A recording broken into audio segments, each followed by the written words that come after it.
Welcome, everyone, to Cowboys Versus Ninjas. I'm Adrian, and I'm so excited to be your guide into a world of stories. Stories that will just, I think, pull you right in. Oh, absolutely. Each day, we'll be bringing you a new tale filled with adventure magic and those classic showdowns. Yeah, you know those Cowboys versus Ninjas, Zag. samurai gunslingers, The stuff we love. and I'm Julie, excited to explore these stories with you. Awesome. It's going to be a fun ride. So today, we're saddling up Saddling up. and heading straight into The Fox and the Fool. Uh-huh. A story that blends samurai tradition Mm-hmm. with a mischievous twist of magic and a whole lot of humor. A whole lot of humor. Which I love. Yeah. It all starts with Taro. Okay.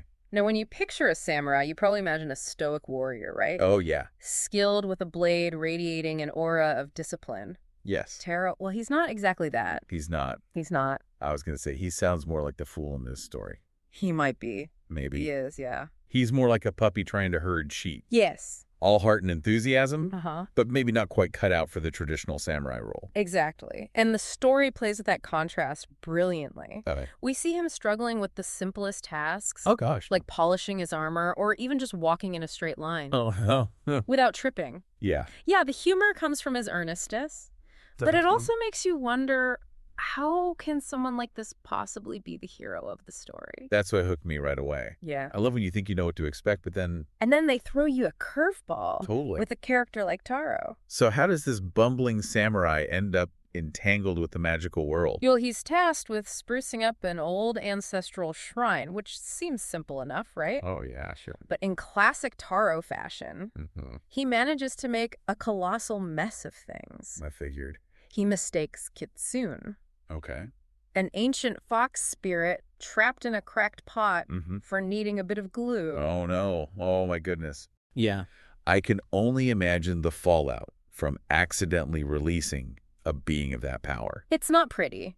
Mm-hmm. Kitsune is, shall we say, less than thrilled to be awakened from her slumber. Right. You know? Of course. She's expecting grand battles and legendary foes, not a dusty village, and a samurai who can barely hold a sword properly.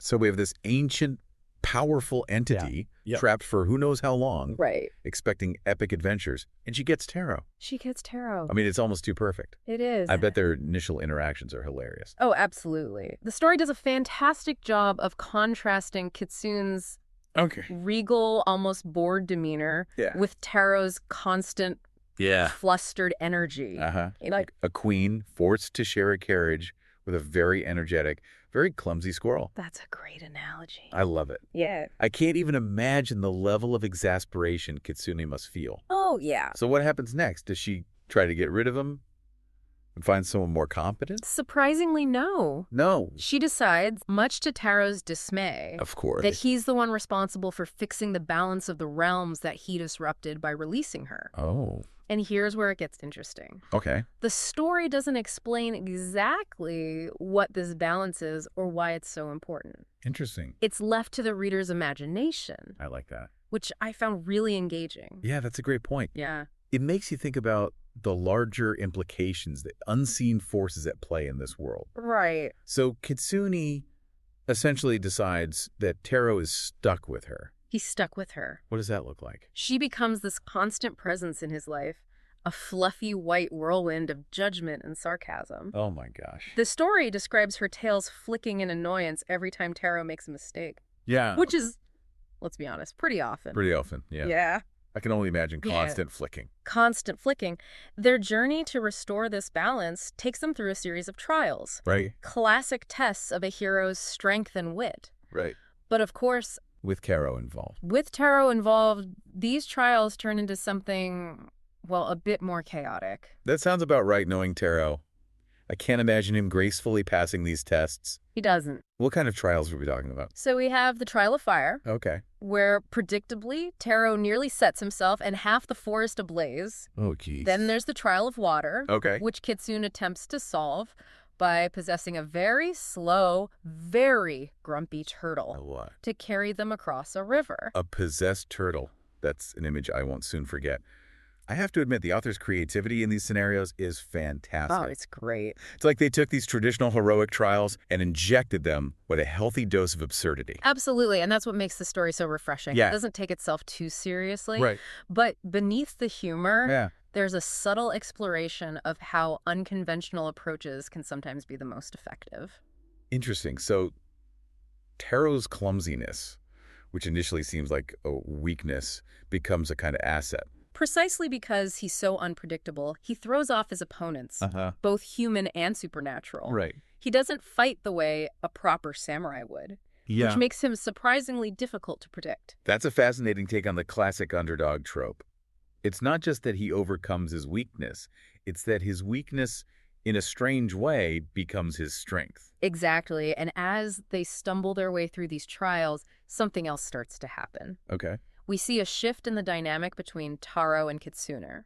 Oh, interesting. She's initially dismissive of him, constantly annoyed by his blunders. Right. But slowly, grudgingly, she begins to offer him guidance.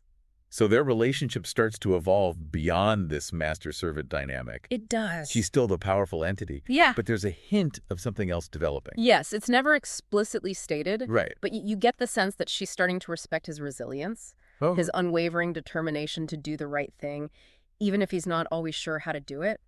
It's the classic odd couple pairing, but with a fantastical twist. They challenge each other, annoy each other. But ultimately, they need each other. They do. And this growing bond between them, I imagine, plays into the theme of small-scale heroism that you mentioned earlier. Absolutely. The story shifts from this grand quest to restore balance to a series of smaller acts of kindness. Interesting. They help villagers deal with everyday problems. Wow. A farmer haunted by a hungry ghost, a child whose mother was taken by will-o'-the-wisps. Oh, wow. It's in these moments that we see their partnership truly blossom. So it's not about slaying dragons or toppling evil empires.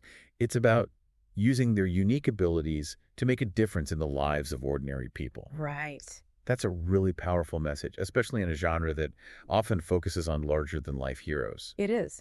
And it's through these acts of kindness that Taro truly grows as a character. Right. He starts to realize that heroism isn't just about grand gestures or flawless swordsmanship. Yeah. It's about compassion, about using what you have to help those in need. This idea of unexpected heroism seems to be woven throughout the entire story. It is. So how does this all culminate? What's the final challenge that Taro and Kitsune face? Their journey leads them to the base of a mountain shrouded in an unnatural fog. Okay. And here we see a shift in Kitsune. Okay. Her usual sarcasm and aloofness fade away, Interesting. replaced by a genuine concern. She tells Taro that up there at the summit, reality itself is fraying, and it's all his fault. Oh my gosh, talk about pressure. I mean, the fate of the world resting on the shoulders of a samurai who's known for tripping over his own feet. Right. What happens next? Does Taro finally step up and embrace his heroic destiny? Well, it wouldn't be a Taro and Kitsune adventure without a few stumbles along the way. So they at the base of this mountain, right? Yeah. Shrouded in fog, very mysterious. And they're going up it And they're going up. to try to save the world. Yeah. But of course, it's going to be clumsy. It wouldn't be them if it wasn't. Yeah. So what is it like? Well, Is it more humorous? it is. The story describes Taro slipping, sliding, practically somersaulting his way up the mountainside. So he's not even walking. Not really, no. He's just a mess going up this mountain. Pretty much. And Kitsune. She's not offering her usual sarcastic commentary. She's unusually quiet. Interesting. And her many tails are described as drooping behind her. Oh. Like she's carrying the weight of the world on her shoulders. Wow. So even Kitsune, this ancient and powerful being, is feeling the gravity of the situation. Yeah. Their usual banter is gone. Right. And they're both confronting this impending crisis in their own way. Each in their own way. So they finally get to the top. They do. They reach the summit. Mm-hmm. What's up there? It's not a fearsome monster or a dark sorcerer waiting for them. Okay. It's a shimmering tear in reality. Oh, wow. A gaping wound in the fabric of their world. Like literally the world is coming apart Pretty much. at the seams. Yeah. And Kitsune, with a weariness that speaks volumes about her long existence, simply says to Taro, this is your mess to clean up. Oh, my. So she's putting it all on him. She is, but there's a sense of, I don't know, there's a sense of responsibility there, but also a sense of faith. Yeah, like she's giving him the chance. She is. After all their misadventures, after all of Taro's blunders, she still believes he can fix this.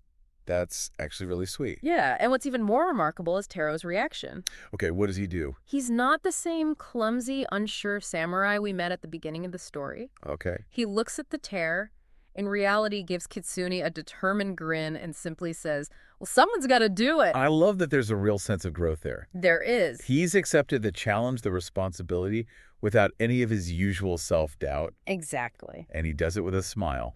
He steps into the tear, and Kitsune, with a sigh that sounds more fond than exasperated, follows him. It's like she's finally accepted him.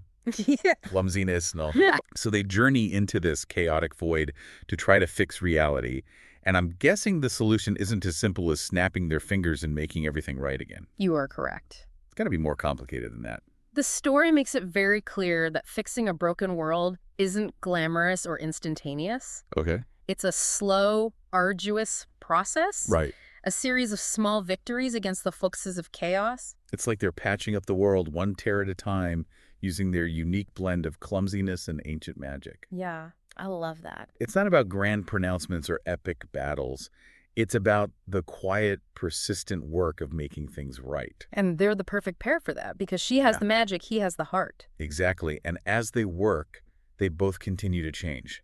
Oh, how so? Taro becomes more confident, more skilled. Yeah. He still stumbles, but there's a purpose to his actions now. Okay. And Kitsune, well, she starts to lighten up a bit. Okay. There are glimpses of her old mischievous spirit, Oh. but now it's tinged with a warmth that wasn't there before. Oh, that's so sweet. They might not fit the mold of traditional heroes, Right. but they're making a real difference in their own unconventional way. They are. It's a story that reminds us that heroism can be found in the most unexpected places. And it leaves us with a thought-provoking question. Okay. What does it truly mean to be a hero? Does it require grand feats of strength and magic? Or can it be found in the everyday act of helping others, of quietly mending a broken world? That is a fantastic question and a fantastic story. What a great way to kick off Cowboys Versus Ninjas. It is. So make sure to come back tomorrow for another adventure. Another adventure. Don't forget to rate and follow. Rate and follow. So you don't miss a single epic tale until tomorrow. Keep those imaginations firing. And remember, sometimes the greatest heroes are the ones who stumble their way into making a difference.